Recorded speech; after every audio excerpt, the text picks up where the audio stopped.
your host, Felicia.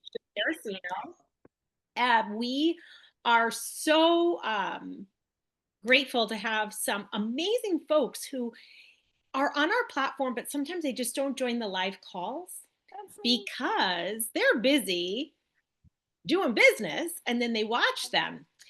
I am so excited that Kelly Wentworth joined us this morning. So I met Kelly, oh geez, probably what, a year and a half ago or something like that, Yeah. a year ago. It's been a while. And she is one of our counterparts up in the north part of Florida by Cocoa Beach. And she's a greedy girl, and just like I am, which is awesome. And she's been wanting to get into this niche for a little while. And you just had your first event the other day. Tell us how it went. It was amazing. So, I can't stand public speaking. It scares the bejesus out of me. And Yeah. I managed to meet. I've partnered with some amazing women. I have a move manager slash downsizer, a placement specialist, and a mental health counsel therapist. And so those ladies, we came together. We formed a Facebook group that we call Grace and Grit, and it's I we're follow kind of that. Grace focusing and on the Grit. sandwich generation. Hmm. And so we had our first event last week where we focused on the fact that November's National Caregivers Month. Yep. And so we did an event with the caregivers and it went really well. I survived my 5 to 7 minutes. And what was really great is all the people I got to talk to afterwards. I made a lot of connections, including a woman who her and her mom own a small scale assisted living community. And she came up to me, she says, my husband is a realtor. And she goes, Hmm. he hates doing these transactions, the referrals from the people moving into her community. And he said, he hates them. And he goes, it wasn't until you explained it that I realized why. And she goes, he doesn't have the patience for it. And I realized hearing you that it takes a very special type of person to do this. Yeah, it does. So that was pretty cool. That's amazing. And so I put the name of the Facebook group that you have, Grace and Mhm. Grit. That's amazing in the chat. I don't know if you allow people from outside to join. Absolutely. Okay. And I should have asked you that before, so I'm No, you're sorry. fine. Um, do many of you have a Facebook group that y'all are working that through that you're the owner of? Okay. So I have one. It's a hyper local one, where I post things that are happening in the area, from who's doing happy hours to restaurant openings to retiree places that are opening 55 and over, new assisted livings. I put all of my real estate stuff up on there. I allow others, including other realtors, to post their open houses in there as well. And then other services that seniors can use. Like I have a smart home watch that posts a lot, really, really great information. Um, a limo service back and forth to the airport, because a lot of our seniors don't want to drive. And this is snowbird season that we have happening down here. And then there's a few others. But those just to name a couple. And if you don't have a Facebook group that you own, you could still provide value to an outside Facebook group. Does that make sense? And the good thing about it is it doesn't take a lot of effort for you to be able to give knowledge away that you're an expert within this field. So, one of the things that I do is I'm part of like the Naples Moms group. I'm a mom, I'm a wife, I'm a daughter, but there are questions that come up in there all the time that says, I'm moving my mom into, they always say nursing home, which if y'all follow me, nursing home is not a thing anymore. It is skilled nursing, rehab, or long term care. But when they say nursing home, they don't know the difference between independent, assisted, memory care, or long term care. So just understand that the general public doesn't have that differentiator. Okay. And so they'll start asking questions. And what I see is people are like, oh, I'm going through the same thing. Oh, I just placed my mom somewhere. Or I just had her move in here. Oh, you should call this person or you should call that person. What if you had a guide that you could just drop in where you now became the expert and said, hey, I have this free guide. I could drop it in. You could use it as a lead magnet where they have to sign up with their name and email address. You could offer it to free to the Facebook groups that you have, but on that guide, only offer like maybe the top 3 or 5 where it's on a pretty downloadable guide. And then here's a QR code for the extended list. Do you know what I mean? So it's like you're giving some information away because you got to establish yourself. They don't know you yet. And you got to establish yourself as the person who is elevating this niche, elevating this service of selling someone's longtime home. And sometimes they're first time home sellers, as we know. Sometimes they've sold 7 or 8 homes before, but it's probably going to be their last transition that they make. So, on average, my average client is in their early 80s right now. They don't want to move. They know they have to move. They know they can't keep up on the home anymore, right? They know that all the things that are happening, the tax bill just went up. That's getting ready to get paid down here in our area in Florida. They know roof's going to have to be replaced in a few years. That's going to cost them tens of thousands of dollars. They know that there's going to be all these things that are on their plate, but they're just overwhelmed at how to start the process. So, as you are thinking about what you can do and how you can bring value in your community, I want you to really, really think about this and think about things that off of the top of your head could be really helpful. And so, when it comes time to seeing, and you can go into these Facebook groups, search for keywords, like put in seniors, see what pops up. Put in downsizing or right sizing, 55 and over. These are tips for you all, and I hope y'all are writing them down right now for you to go and see which group you need to pay more attention to.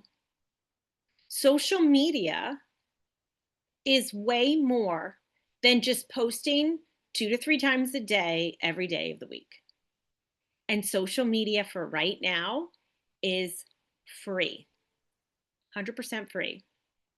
You don't need to pay to post. You don't need to pay to join a Facebook, Instagram platform. Facebook, Instagram is where your clients are. Instagram is more for the adult child. Facebook is really for the senior themselves, and the adult children are on there as well. And that sandwich generation. So when you're thinking about this, and I see a lot of folks say, well, I'm overwhelmed, I don't know what to do.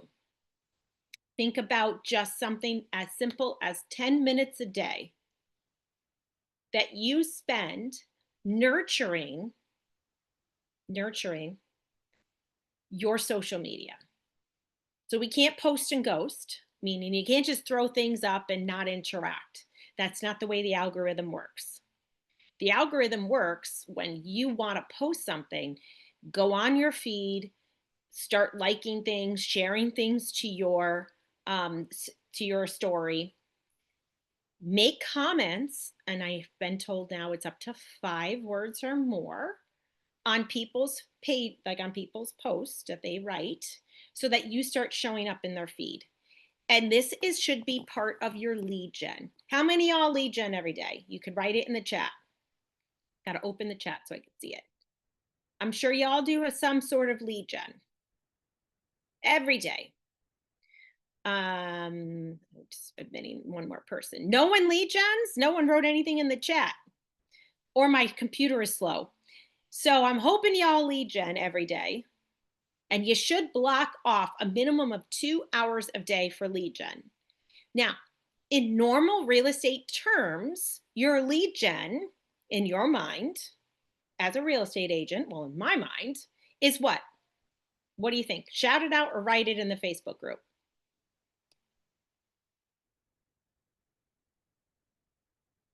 Making calls. Yep. And that's cold calls. Was that expireds, FISBOs, past clients, current clients, all of the above? Who do you think that is? Your sphere of influence? Okay. All. Yep. So making calls, you need to throw in one more category. So when you work in this industry with seniors, if you all have taken my building your referral network course, you know that I have 70 referral partners. They're within my industry. They're people who I have built relationships with over the past 5 years. Now, out of those 70 people, about 20% of them refer to me on a regular basis. And so, what I do is I take all my referral partners. These are people that Paul has been teaching you for who you want to be on your board of directors. And I have a whole class on this if you're part of our membership on how to break it down. But I'm going to go and we're going to do the fast version right now. And I'm part of a senior niche or a senior industry networking group. We have 127 members. Out of those 127 members, 70 of them are on my partners list. Why? Because there's more than one person from the same company there. Or perhaps it's an industry that is just doesn't cohabitate with what I'm doing. I have them written down on a spreadsheet to track. Have I connected with them about building reciprocal partnerships? When was the last time they gave me a referral? When was the last time I gave them a referral? When did I Google review them? Facebook review? Did they review me? When was the last time we had coffee or lunch? What pop buys am I doing to keep myself top of mind? And then how often our team is going around to just meet with them on a quarterly basis and keeping us and bringing in our rack cards, which are our calling card. My rack card is my business card. And I drop my rack cards off to them, right? I drop my rack cards off to them, not in large quantities, in small quantities, probably like this many. And I bring them because guess what? As me being in the senior living industry for as long as I have been, I'm your cheat sheet. I'm your insider trader. I'm your former executive director, right? If I dropped off a stack of 50 to them, they're never going to call me. But when they say, hey, Felicia, I only have a couple of rack cards left, I get to pop by. We get to have a conversation, ask the senior living community, hey, how's census going? What size rooms do you have open? Oh, do you have a 2-bedroom open? Do you have a 1-bedroom? Do you have a studio apartment? Like, what do you have? What's going on? How's census going in the community? So if you're not familiar with senior living, census is how many heads and beds, how many people they have living there. And so you want to ask that question because you need to know how many they have to fill. That's going to preemptively help you determine how you're going to partner with them. So if they say, geez, we're sitting at 75% occupancy, that should be the light bulb that goes off in your head to say, oh, we need to do an event here. Holidays are coming up. How can we do an event? What type of events can we do? Can you do a fun, like take a picture with Santa and your family event? Can you do a senior scams that happen during the holidays right now? Because that's a big one. And that's the easy, low hanging fruit where you, as the real estate agent, like I do, tell people how to vet people coming into your home, vendors, right? Electricians, contractors, how to make sure that they're safe coming in your home. What are the stats for title fraud that happen in your market? There's a whole laundry list of things that you can do on senior scams surrounding the home, and partner with someone who does more than just that, especially like our police department, our sheriff's department has someone who does this as well. So they talk about at a high level what's happening with seniors and the scams and the romance scams and everything that's happening. You're talking on the senior niche side of the home. So see how like he stands out or they stand out on what's happening, but then you're complementing what is happening with the home because your expertise lies in selling that home. Every time I do a senior scam event, I get at least 2 listing appointments out of it. And I don't talk about real estate, I talk about the home. And they see me as an expert within that market. That's just an example as to what you can do. Now, this is prime opportunity. No matter where you live in the US, every single holiday season, senior living communities fill up. Ask me how I know. I know because I've been in the industry as an executive director and a sales director. And this is why. And you could write this down if you want to, because I'm going to give you some nuggets of gold. Most seniors can fake what is happening within their life on a 10 to 15-minute call. Hey, mom, how's it going? Mom says, oh, it's great, honey. I just went to the doctor's. Today I went to the store. I picked up these groceries, blah, blah, blah, blah, blah. It's surface level. When they come to visit their parents during Thanksgiving, Christmas, Hanukkah, New Year's, whatever you celebrate, Kwanzaa, they open those cupboards and they see how bare they are. They walk around the house and see how dirty it is. They look at mom's appearance or dad's appearance and see that they've been in unwashed clothes for several days with stains on them. These are all actual things that I have experienced within moving almost 400 seniors to senior living in my lifetime. Okay. The daughter and the son freak out. This is a true story. And they go, how are you doing this? Who's your friends? When's the last time you saw your friends? And they start noticing how their life has diminished and that they have gone into isolation. And it could be because it's getting icy outside and they don't want to drive. It could be because it's getting cold outside and the seasons change. Seniors like it warm. It's a fact. It doesn't matter what state I've lived in. I'm from Connecticut. Those rooms were at 80 degrees with the heat on. And down here in Florida, the rooms were still at 80 degrees when it was 100 outside. Okay. They like it warm. So what we see is the adult child starts to notice these changes that have happened with mom and dad in their decline.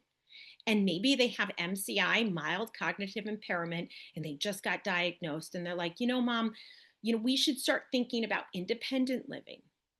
We should start exploring this. This is the key time. Don't miss the opportunity, my friends, to go and build those partnerships with senior living. If you were on the call on Friday, Corey live called, and you could watch it on the YouTube page because I just rewatched it. He live called the senior living community for one of our members, and they made an appointment right then and there for a professional tour. I could tell you that every salesperson in senior living has to do a certain amount of professional tours every month as part of their quota for their corporate office. I know it because I did it. Take the opportunity to take advantage of the holiday season to help them and be top of mind. Let them know what you do. Make sure you practice your 30-second elevator speech. You can't be 5 minutes into what you do to help seniors, okay? It's got to be a couple of sentences, short, to the point. Take your bio, put it into Perplexity, Chat, Gemini, and say, hey, narrow this down to a 30-second elevator speech for me. Like, let's go. Use those tools to your advantage, not to do the work for you. Okay. And when you go there, make sure you have some brochures with you. Seniors can't read a business card. The font's too small. Font size, I teach all my agents when they do one-on-one coaching with me and building your rack card. Font size has to be 14 points or higher. They can't read it. And so there's a lot of different tips and tricks from me being in the industry that I share with you on that. But take that opportunity to introduce yourself or reintroduce yourself if you haven't been there in the past quarter. Build that relationship and start building that referral of waterfalls of referrals. So I'll tell you something that happened to me last week. So my team is expanding because as you all know, I run a small team down here in Southwest Florida. There are 3 of us, and there's 95 senior living communities to go visit. Well, guess what? All 3 of us can't visit 95 communities, right? It's kind of impossible. So I went to go visit a community that I had moved in a senior to, and we're selling her condo. Well, unfortunately, she did pass away, and they were emptying out her unit. And the son was like, "Was there anything that you need for the home to round out the semi-furnished condo that we have?" I said, "I'm looking for the bistro table that used to be there. Can I bring it back because it just makes the kitchen look complete?" He said, "Yeah, no problem." So I go there. All the sales girls are in the office, which is like a rare occurrence in this community. They're all very, very busy. So I had all 4 of us together, and we were chatting. We were talking about their census because they have IL, AL, and memory care. And we were chatting away, and I said, "Yes, I'm here for Mrs. So and so. I don't remember where her room is. Can someone just walk me to it? I'm going to pick up the table and chairs." They said, "Yeah." One of the girls says to me, "Felicia, I have a referral for you." And I've never gotten a referral from this person in 3 years that I've known her. And I know she's a real estate agent, and I always offer her a referral fee. And I said, "Oh, I'd love to help your client. What's their name? How can I help? What's the situation?" Right? He needs to sell before he moves in. He really wants to be in contract before he moves in so he has some peace of mind. Okay, great. He wants to sell during the holidays. We'll see what we can do, right? It's just a tough time. It doesn't matter what market you're in. Selling during the holidays is need driven, okay? Um so sorry, I just got text messages. So she tells me this. I'm like, "Oh, this is so wonderful. Let's see what happens." Normally, I prefer a text or email intro with that client, but I was on short notice. So I said, "All right, let's follow up later. Let's get a call together so we can, do an intro properly." She was like, "Yeah, no problem." He called me that day and he said, "Hey, I was referred to you by XYZ community. Do you know Mary?" And I'm like, "Yeah, I do." And I knew his name already. We ended up chatting. He actually grew up and lived in the town in Connecticut where I lived briefly and my grandparents lived. And he knew the company that my grandfather worked at. So it's like we automatically built that reciprocation, right? We started to build that bond. And I now am going to be listing his home. We're going to be signing paperwork and getting that on the market right after Christmas because we have some downsizing to do inside. Okay. Had I not gone into that community that day, I can guarantee you I would have not gotten that referral. Because, like I had mentioned before, I've known this person as a sales director for 3 years and never got one referral from them.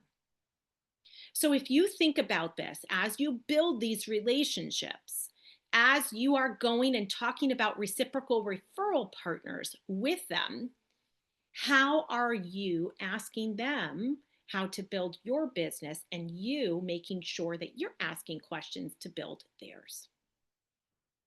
Paul talks about it. It sounds so simple, but this is the time of year to do it because the most seniors convert during the holidays. It is your prime opportunity. It's just sitting there, low hanging fruit for you right now to just go in and pluck. On average, in my area, they are moving 8 to 10 people in a month to a senior living community.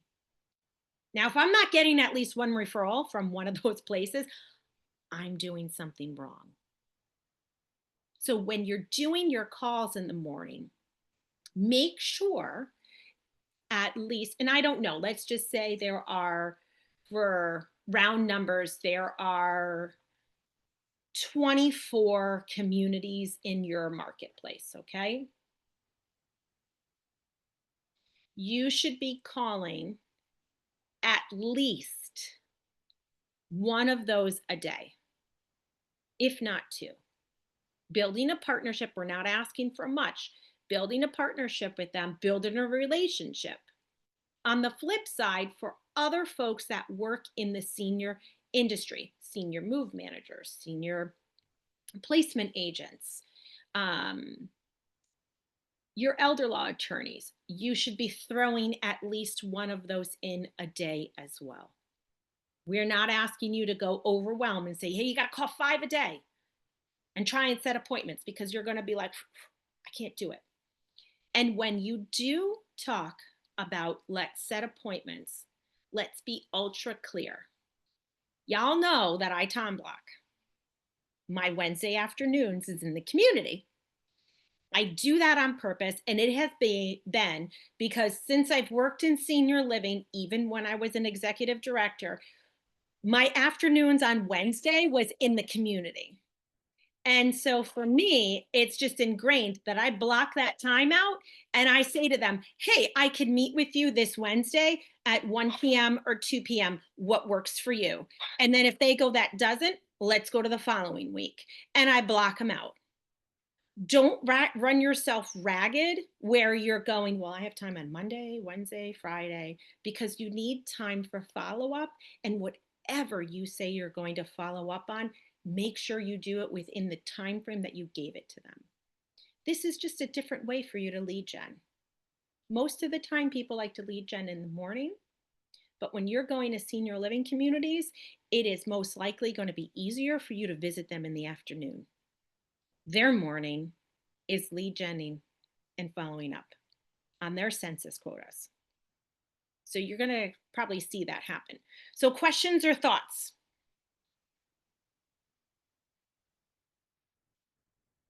I explained it that well. You all understood my madness? Is anyone intimidated by doing this? So I don't know if I'm intimidated or not, but I do have this question. My husband was discharged from the hospital into a quote unquote high-end rehab within a senior living community, Admiral at the Lake of Chicago. It's very expensive to be in there. It's very expensive to live in there. Nonetheless, I was because I had to be sequestered with him in the nursing home side of it because he was a fall risk.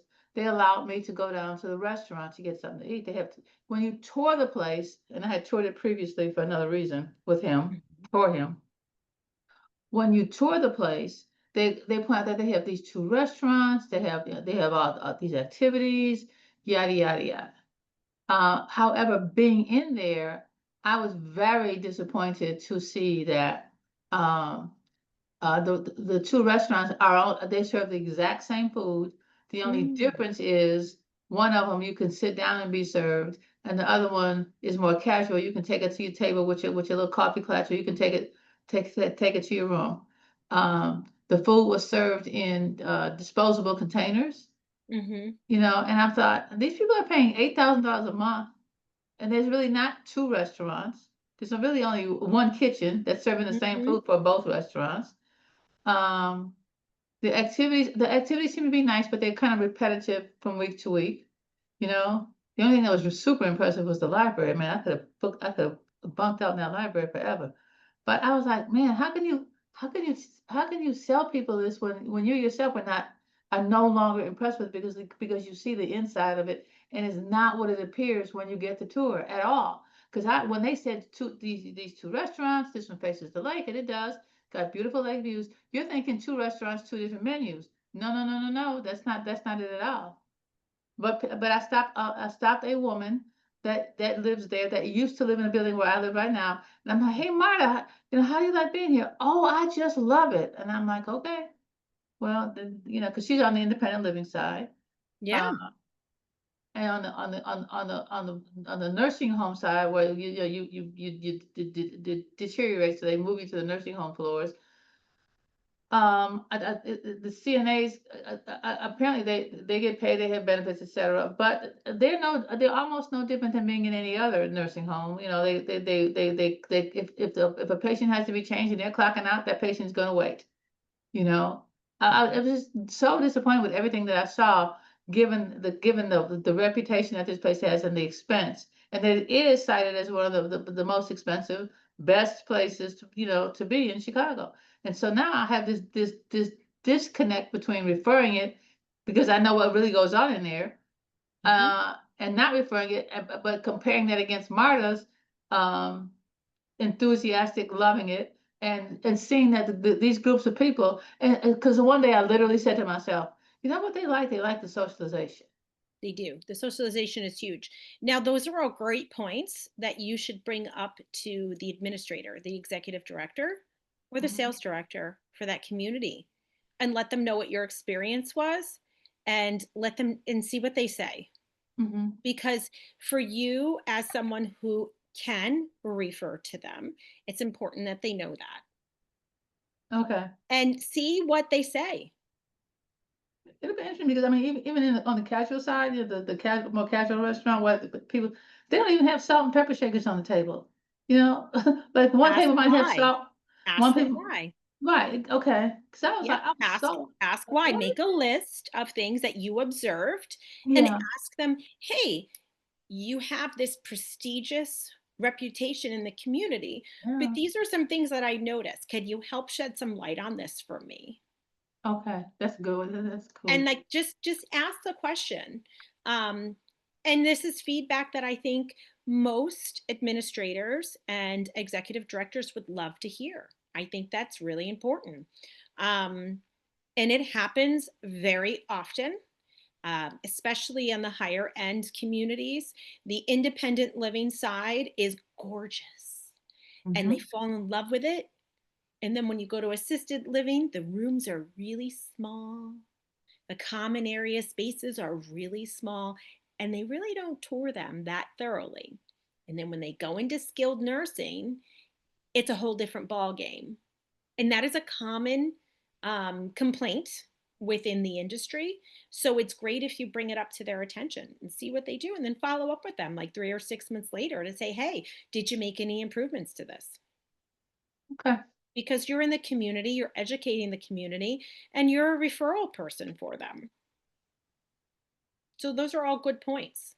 And these things do happen when you experience senior living communities at a very, very in depth level. You'll start seeing things. The biggest thing that I always tell my families is when you go through a senior living community, you got to look at the staff, you got to look them right in the eyes. That'll tell you everything you need to know. Are they happy? Do they look down? Do they not look at you? Do they not interact with you? Everything you need to know is right there. Are there scratches on the walls?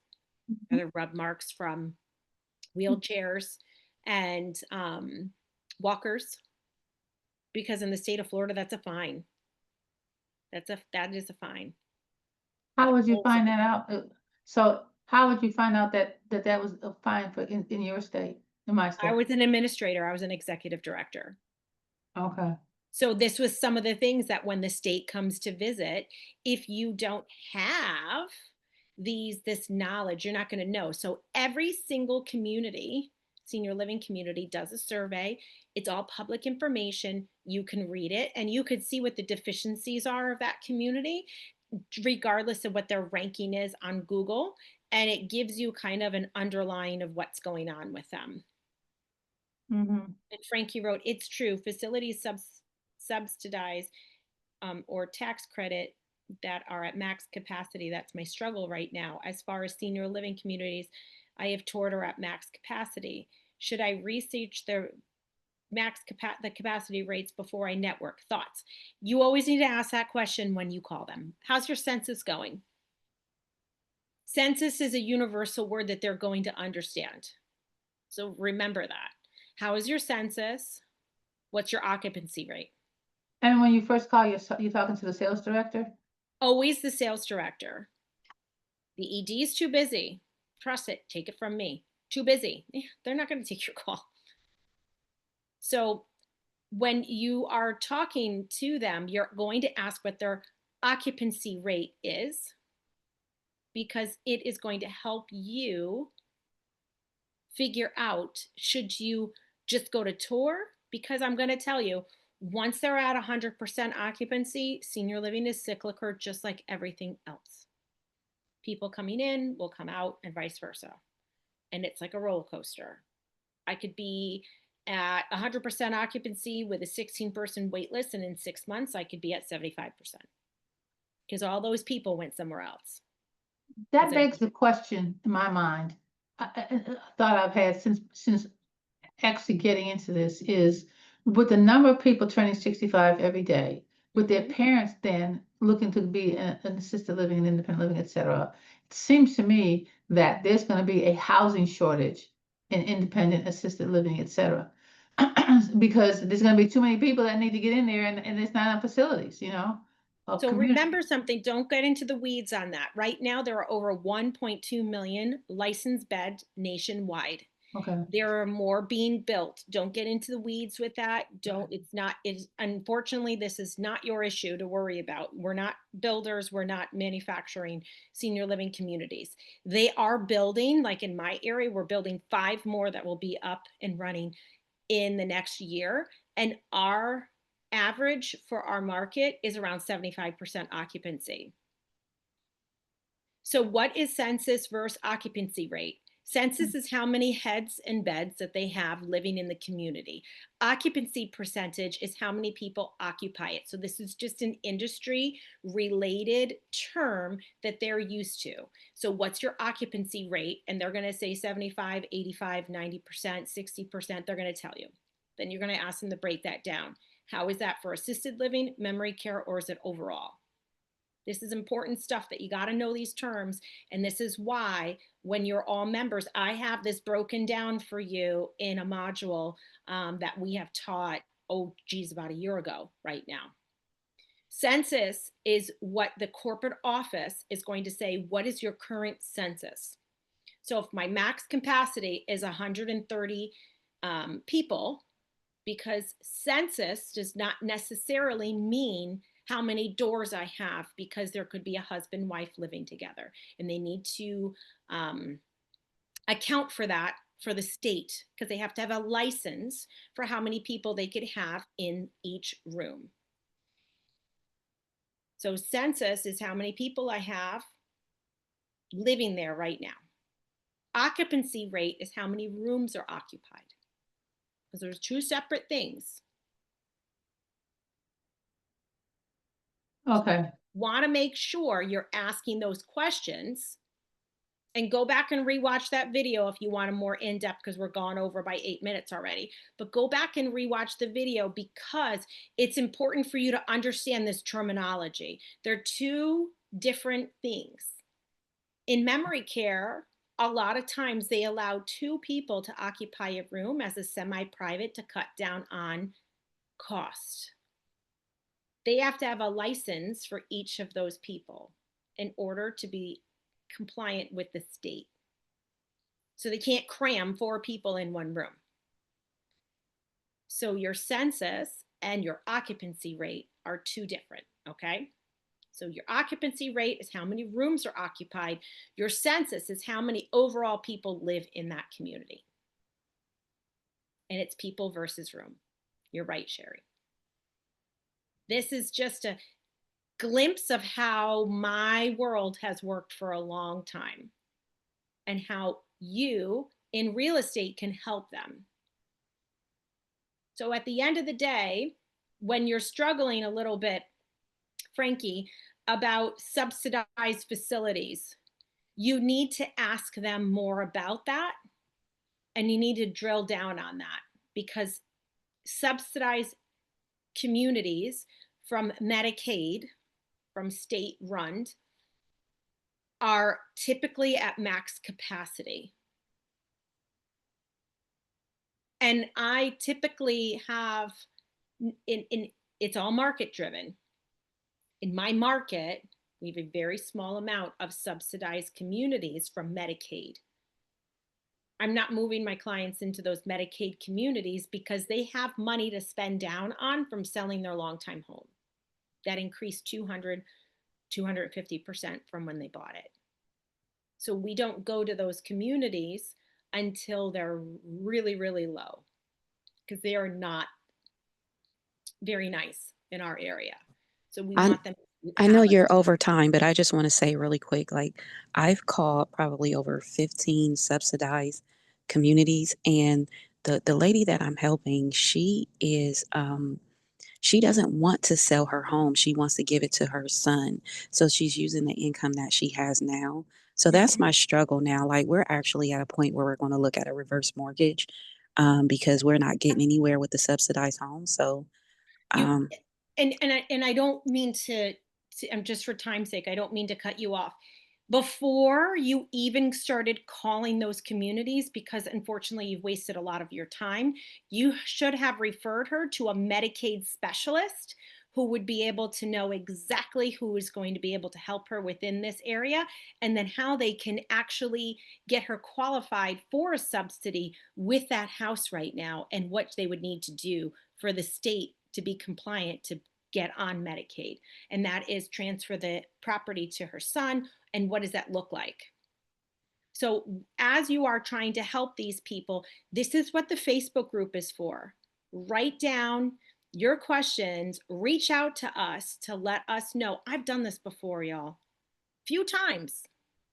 I can help you from spinning your wheels for hours to in 15 minutes, we got an answer for you. So when you're dealing with someone who has Medicaid requirements like that for subsidy, there is no other state subsidy. It's Medicaid. They need to qualify for Medicaid. If she doesn't qualify for Medicaid, it's not going to work. You're not the bad guy. The Medicaid specialist is. Because with that home, it's going to be really tough for her to qualify It right is. now. It is. So It you is. don't want to waste your time. Time is money. And right now you want to help everyone. And I love that. I love that about you, Frankie. You want to help her. But at the end of the day, are you doing this as a senior consultant position? Because I know we talked about that before. Or are you doing this as a real estate agent selling her home? Because I could only help so many of those people within my year, because it's mentally draining. We don't have social work training. okay. So it's mentally, and it will weigh you down. It'll keep you up at night. And the number one reason why I left working at a hospice after working there for a couple of years was it was mentally draining to me, even though I worked in the marketing and fundraising department. And I could Oh, not handle when they took in an infant on hospice. okay. So she needs So to reach out, you need, yeah, call a you, and Medicaid specialist. yes, and you Okay. need to have a Medicaid specialist qualify her before you even call anyone, because now you don't know if you have the right community for her. Perhaps she doesn't need maybe she just needs independent living right now, low income independent living. And they'll be able to tell you exactly who in your marketplace, because this is all they do, who in your marketplace is you're going to get from, you know, Googling and finding all these things down to like, these are the 5 that can help you right now. That's all they do. So I want to help you guys. Will this call be posted on YouTube? It's live on YouTube right now. Yeah. Oh, okay. I'm gonna have to rewatch. Okay. Thank All you. right. So I hope y'all found that helpful today.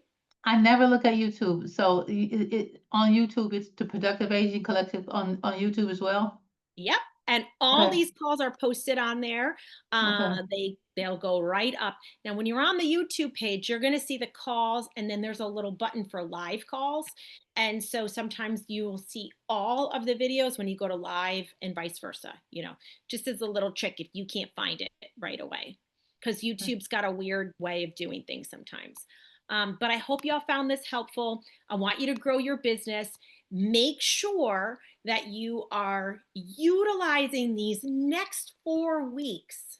You got 4 weeks right now between now and Christmas where, man, they're going to get flooded with people wanting to move in.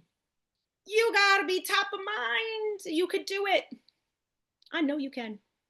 Well, thank you, Lisa. I appreciate that. Thanks, Ronaldo. Thank you, Sherry. I appreciate all of Felicia. you. And we'll reconvene. Thank you. All right. I'll talk to y'all soon.